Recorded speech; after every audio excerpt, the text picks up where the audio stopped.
نحمده ونصلي ونسلم على رسوله الكريم أما بعد فأعوذ بالله من الشيطان الرجيم بسم الله الرحمن الرحيم وما أبرئ نفسي إن النفس لأمارة بالسوء۔ حضرت یوسف علیہ السلام نے اپنے نفس کو ذکر فرمایا اور کہا کہ میرا نفس بڑا گناہوں پر ابھارنے والا ہے۔ نفس امارہ جو سب سے خطرناک نفس ہے نفوس کی 3 اقسام میں سے۔ دوسرا نفس جو قرآن میں ذکر ہوا، لا اقسم بیوم القیامہ ولا اقسم بالنفس اللوامہ، دوسرا نفس نفس لوامہ ہے۔ اور تیسرا یا ایتھا النفس المطمئنہ، نفس مطمئنہ۔ نفس امارہ انسان کو برباد کر کے رکھ دیتا ہے، گناہوں میں ایسا ملوث کرتا ہے، آہستہ آہستہ اپنی طرف کھینچتا چلا جاتا ہے اور نیکی کے ماحول سے انسان کو دور کر دیتا ہے۔ پھر یہ گناہوں کا اتنا عادی ہو جاتا ہے کہ نیکی کی طرف شیطان اس کو بھٹکنے بھی نہیں دیتا۔ انسان کا نفس اس عادت پر چلتا ہے جو انسان اس کو ڈال دیتا ہے، بس یہ پھر ضدی بن جاتا ہے۔ اور نفس لوامہ کیا ہے؟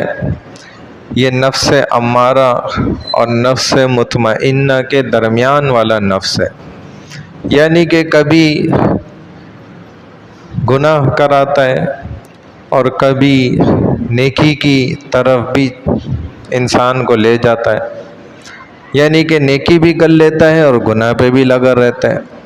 یہ ہوتا ہے نفس لوامہ، جو اتنا شدید اور سخت نہیں ہوتا کہ انسان کو معاشرے کے اندر بے عزت کرا کے رکھ دے اور گناہ پہ گناہ کی دعوت ہی دلاتا رہے۔ یہ نفس کس صورت میں بنتا ہے انسان کا؟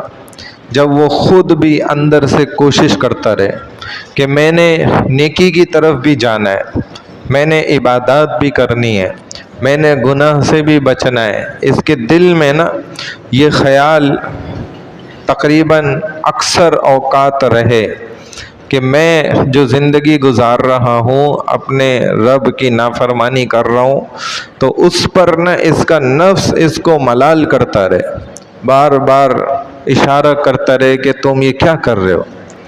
تو بس یہ اگر اندر سے آواز آتی ہے نا، تو یہ اس کا مقصد یہ ہے کہ گناہ سے بچنے کی طرف اس کا نفس کوشش کرتا ہے، اس کو دعوت دیتا ہے کہ تم گناہ سے اپنے آپ کو بچاؤ۔ یہ ہے نفس لوامہ، کہ کبھی نیکی کرنا چاہیے، اٹھایا قرآن بھی تلاوت شروع کر دی، نماز کا وقت آیا کبھی نماز پڑھ بھی لی، ٹھیک ہے، کوئی گناہ کی طرف جو ہے بہت شدت ہوئی تو اپنے آپ کو اس گناہ سے بچا بھی لیا۔ کسی اللہ والے کی محفل میں بیٹھا تو اس کا دل لگا، اس کو سرور آنے لگا، روحانی کیفیت بننے لگ گئی، نور اترنے لگا، محسوس ہونے لگا کہ واقعی مجھے مسجد کے ماحول میں اچھا لگ رہا تھا، مجھے بڑا مزہ آ رہا تھا۔ اور گناہ سے جب میں یہاں سے نکلا تو گناہ سے بچنا میرے دل کے اندر یہ کیفیت پیدا ہو گئی تھی۔ تو یہ وہ اثرات ہیں کہ جس سے پتہ چل رہا ہے کہ اس کے دل کے اندر ابھی بھی ایمانی رونق طاقت موجود ہے جو گناہ سے اس کو بچانا چاہتی ہے۔ اب اس کے اوپر ہے کہ یہ اس دل کو، اس نفس کو گناہ کی طرف زیادہ مائل کر کے لے جاتا ہے یا نیکی کی طرف جڑ جاتا ہے۔ اگر تو مسجد کے اندر بالکل دل ہی نہیں لگ رہا نا، مسجد میں بیٹھا ہے، جبر کر کے آ گیا، زبردستی کر کے اپنے اوپر آ گیا مسجد میں، اور 1 سیکنڈ بس رکنے کو تیار نہیں ہے کہ نہیں بابا میں نے بس جلدی نماز ہو، میری جان چھوٹے بھاگوں، اور یار یہ کیا ہو گیا امام صاحب کو اتنی سستی سے نماز کیوں پڑھا رہے ہیں، اتنی آہستہ آہستہ اتنی لمبی رکعتیں، اتنی لمبی تلاوت کیوں کر رہے ہیں؟ تو بس اگر یہ عادت ہے نا تو یہ نفس امارہ ہے، اور اگر دل لگ رہا ہے اور دل کہہ رہے کہ بھائی اور زیادہ تلاوت ہو، اور ذرا لمبی دعا ہو جائے، اور میں ذرا 10 منٹ بیٹھ جاؤں، دل ہی نہیں کر رہا یہاں سے، تو پھر نفس لوامہ سے نا اب نفس مطمئنہ کی طرف آ رہا ہے۔ سمجھ رہے نا بات؟ تو یوسف علیہ السلام اللہ کے نبی ہو کر وہ اپنے نفس کو کیسے ملال کر رہے ہیں، کہہ رہے کہ میرا نفس تو سب سے بگڑا ہوا خطرناک ہے کہ مجھے گناہ کی دعوت دے رہا ہے، حالانکہ نبی سے گناہ ممکن نہیں ہے، یعنی امکان تو ہے لیکن اللہ نے ناممکن کر دیا، ان کو معصوم بنا دیا کہ وہ گناہ نہیں کریں گے، کیونکہ ان کے ذریعے تو دین پھیلانا تھا۔ تو انبیاء سارے کے سارے معصوم ہیں، گناہ سے بچے ہوئے، پھر بھی وہ اپنے نفس کو کیسا ذکر کر رہے ہیں۔ تو بھائی میں اور آپ تو نبی بھی نہیں ہیں، اور ہم تو اتنے پکے ایمان والے بھی نہیں ہیں جتنا ہونا چاہیے نا، جس لیول کا۔ تو ہمیں تو کتنی زیادہ سخت احتیاط کی ضرورت ہے، اور کتنا زیادہ اس ماحول کی ضرورت ہے۔ مسجد والے ادھر ہم بس نکلے اور ادھر جو ہے نفس مچلنا شروع اور عادت بگڑنا شروع، کیونکہ ماحول کا اثر ہے۔ تو ہمیں تو اور زیادہ سخت ضرورت ہے اس دینی ماحول کی، اس مسجد والے ماحول کی، تاکہ ہم زیادہ سے زیادہ گناہ سے نا بچ سکیں، ہمارا نفس نہ بگڑ جائے، ہمارے قابو سے باہر نہ نکل جائے۔ یہ بے قابو ہونے میں چند سیکنڈ لیتا ہے بس۔ ادھر ماحول پلٹی کھاتا ہے، صحابہ خود کہا کرتے تھے، فرماتے تھے یا رسول اللہ جب ہم آپ کے پاس بیٹھے ہوتے ہیں، آپ کی مجلس میں ہوتے ہیں، تو ہماری کیفیت بالکل عجیب ہوتی ہے، ایسا ایمان بڑھ جاتا ہے، اس کا لیول ایسا۔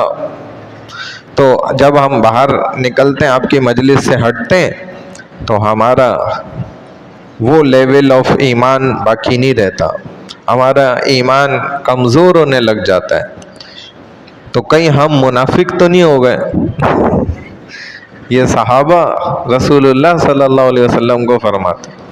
تو نبی علیہ السلام نے فرمایا کہ اگر تمہاری وہی کیفیت جو یہاں میرے پاس ہوتی ہے یہی مسجد کے باہر بھی ہو، تو پھر فرشتے آپ سے براہ راست مصافحہ کرنا شروع کر دیں گے، یعنی کہ آپ سے ہاتھ ملائیں گے فرشتے باہر۔ اگر وہی کیفیت جو میرے پاس ہوتی ہے نا وہی ہر وقت رہنے لگ جائے نا، تو یہ ضروری ہے، صحابہ کے ساتھ یہ حالات تھے۔ اللہ بہرحال ہمیں بھی توفیق عطا فرمائے کہ ہم بھائی زیادہ سے زیادہ وقت جو ہے نا اللہ کے گھر کو دینے والے بن جائیں، مسجد کو، کیونکہ اگر ہم وقت دیں گے نا تو اللہ پھر ہمارے گھروں کو وقت دیں گے، یہ شرط ہے، یاد رکھیں۔